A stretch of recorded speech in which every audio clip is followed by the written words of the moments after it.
اللہ کی قسم اگر آپ ان کی سیرتوں کو اپنا لیں دنیا اور آخرت کی سچی خوشیاں آپ کا مقدر بن جائیں گی۔ اور یہ بیان کرتے ہوئے میں کانپ رہا ہوں آج ہماری حالت کیا ہے۔ وہ جو صفحہ ہستی پہ انبیاء کے بعد افضل ترین وجود ہیں، اہل بیت اور صحابہ، یہ میں ان کی بات آپ کو سنا رہا ہوں۔ بسم اللہ الرحمن الرحیم۔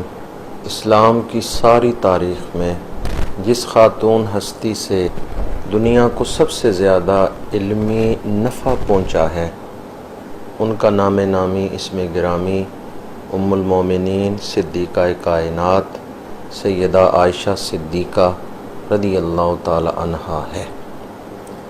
آپ کی روایت کردہ 2210 احادیث اگر چھوڑ دی جائیں، انہیں کتب احادیث سے نکال دیا جائے تو ہم پورا دین نہیں سیکھ سکتے۔ یہ احسان ہے ام المومنین کا امت مسلمہ پر کہ انہوں نے قرآن اور حدیث کا پیغام اس امت کو سکھایا ہے، اس امت تک پہنچایا ہے۔ جس کے دل میں ایمان کی قدر ہے، اسلام کی قدر ہے، شریعت کی قدر ہے اور نسبت رسول کا احترام ہے، وہ تو ام المومنین کا ادب کرے گا اور آپ پر سلام پڑھتا رہے گا۔ بنت صدیق آرام جان نبی، اس حریم براعت پہ لاکھوں سلام۔ آپ کا نام نامی عائشہ ہے۔ اہل لغت نے لکھا کہ اس کا معنی مطلقاً زندگی گزارنا ہے۔ بعض اہل لغت نے کہا کہ لفظ عائشہ میں خوشحالی اور بلند اقبالی کا معنی پایا جاتا ہے، اور یہ دونوں معانی آپ پر صادق آتے ہیں۔ ایک تو آپ کے والد گرامی حضرت سیدنا صدیق اکبر رضی اللہ تعالیٰ عنہ انتہائی خوشحال تھے، عرب کے ایک سردار تھے جن کی گود میں آپ نے آنکھ کھولی، اس وجہ سے یہ خوشحالی کا معنی بھی آپ پہ صادق آتا ہے۔ اور دوسرا معنی جو لفظ عائشہ میں ہے، بلند مرتبہ، بلند اقبال۔ کتنا اونچا مقدر ہے ام المومنین کا۔ آنکھ کھولی ہے تو صداقت کے صحن میں، اور جب بالغ ہوئی ہیں، نکاح ہوا ہے تو آئی ہے نبوت کے صحن میں۔ امام الانبیاء صلی اللہ علیہ وآلہ وسلم کی زوجہ ہیں اور امام الصحابہ کی بیٹی ہیں، صداقت سے چلی ہیں اور نبوت کی خدمت تک پہنچی ہیں۔ آپ کی دونوں نسبتیں ہی انتہائی اعلیٰ اور عرفہ ہیں۔ عورتیں عام طور پر قناعت نہیں کرتی، عام طور پر، ورنہ جو شان والی ہیں وہ تو شان والی ہیں۔ اللہ تعالیٰ نے آپ کو اولاد کی نعمت سے محروم رکھا، لیکن کبھی آپ کی زبان پر شکوہ نہیں آیا۔ آپ بچوں سے پیار کرتی تھی۔ حسنین کریمین، انہوں نے ابھی چلنا شروع کیا ہے، تو ایک دن دونوں شہزادے دوڑتے ہوئے حجرہ سیدہ عائشہ صدیقہ میں آئے۔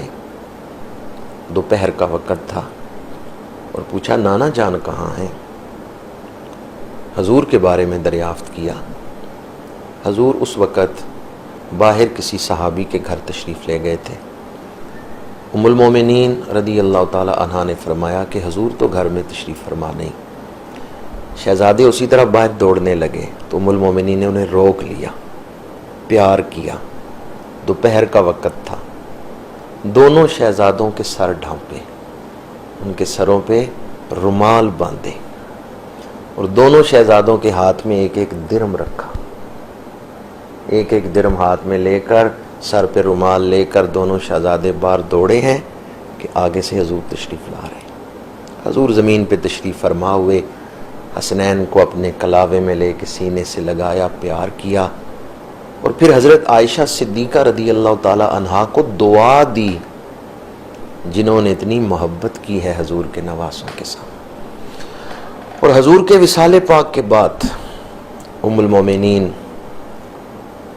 وہ غریب بچیوں کی شادیوں میں اپنا مال خرچ کرتی تھی، یتیموں کی پرورش میں اپنا مال خرچ کرتی تھی۔ ام المومنین کی سیرت پڑھ کے دیکھیں تو آج میری بہنوں بیٹیوں کو اشد ضرورت ہے کہ سیرت عائشہ صدیقہ کو اپنا لیں، دو جہانوں کی خوشیوں کے دروازے اللہ ان پر کھول دے گا۔ ام المومنین کو بناؤ سنگار کا شوق نہیں تھا، انتہائی سادہ لباس آپ استعمال فرماتی تھی۔ جب میرے آقا کریم صلی اللہ علیہ وآلہ وسلم نے حج فرمایا ہے تو اس سفر حج میں ام المومنین بھی حضور کے ساتھ تھی۔ آپ فرماتی ہیں کہ امہات المومنین کی سواریاں اگرچہ الگ تھیں، لیکن اگر کبھی سفر کے دوران کسی صحابی کی سواری امہات المومنین یا عورتوں کی سواریوں کی طرف آ جاتی تو ام المومنین فرماتی ہیں ہم عورتیں اپنے چہرے چادر سے ڈھانپ لیتی تھی۔ اس سے پتہ چلتا ہے کہ ان کے ہاں پردہ کتنا اعلیٰ تھا۔ اور یہ بیان کرتے ہوئے میں کانپ رہا ہوں، آج ہماری حالت کیا ہے؟ وہ جو صفحہ ہستی پہ انبیاء کے بعد افضل ترین وجود ہیں، اہل بیت اور صحابہ، یہ میں ان کی بات آپ کو سنا رہا ہوں۔ صحابہ کی سواریاں آ گئی ہیں، امہات المومنین اور صحابیات وہ اپنے چہرے ڈھانپ لیتی ہیں چادر سے۔ یہ کون پردہ کر رہی ہیں اور کن سے پردہ کر رہی ہیں؟ اللہ تعالی ہمیں ان کے عظیم تقوی کا صدقہ شرم و حیا والی تہذیب عطا فرمائے۔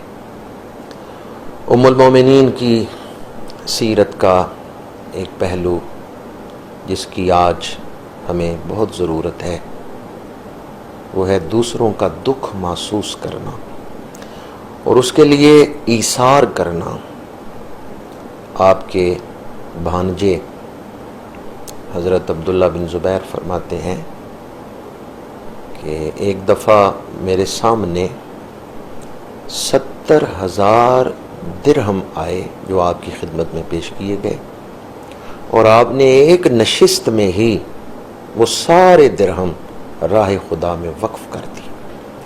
اس دن آپ کا روزہ بھی تھا، نفلی روزہ تھا، لیکن آپ نے افطاری کے لیے کچھ نہیں بچا کے رکھا، جو کچھ آیا تھا سب کچھ راہ خدا میں وقف کر دیا۔ یہ ایثار ہے۔ قرآن کہتا ہے جنہیں رسول اللہ صلی اللہ علیہ وآلہ وسلم کے فیض صحبت سے اعلیٰ اخلاق مل گئے ہیں، یؤثرون علی انفسہم ولو کان بہم خصاصہ، وہ اپنا نقصان کر کے بھی دوسروں کا بھلا چاہتے ہیں۔ میں اپنی گفتگو کو سمیٹ رہا ہوں۔ آج ہمیں بھی ضرورت ہے، ہماری بہنوں بیٹیوں کو چاہیے امہات المومنین اور بنات رسول کی سیرتوں کو پڑھیں، ان کے طرز زندگی کو اپنا لیں۔ اللہ کی قسم اگر آپ ان کی سیرتوں کو اپنا لیں، دنیا اور آخرت کی سچی خوشیاں آپ کا مقدر بن جائیں گی، اور ان کی پاک سیرتوں کو چھوڑ کر کبھی دل کو سچی خوشی نہیں مل سکتی۔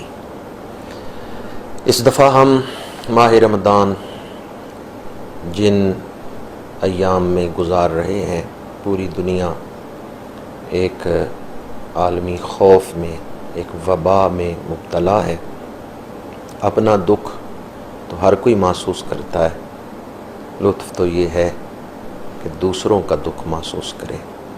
آئیں ام المومنین سیدہ عائشہ صدیقہ رضی اللہ تعالی عنہا کے ایثار کو پیش نظر رکھتے ہوئے اس دفعہ عید پر ہم اپنی ذاتی خوشیوں کے اہتمام کے بجائے وہ مال جو ہم اپنے مہنگے کپڑوں پر، مہنگے جوتوں پر یا اس طرح کی قیمتی اشیاء خریدنے پر مال خرچ کریں، ہم وہ مال کیوں نہ تنگ دستوں کی مدد پہ خرچ کریں اور خود کم قیمت لباس پر ہی اس دفعہ عید منا لیں۔ اللہ تعالی عمل کی توفیق عطا فرمائے۔ بنت صدیق آرام جان نبی، اس حریم براعت پہ لاکھوں سلام۔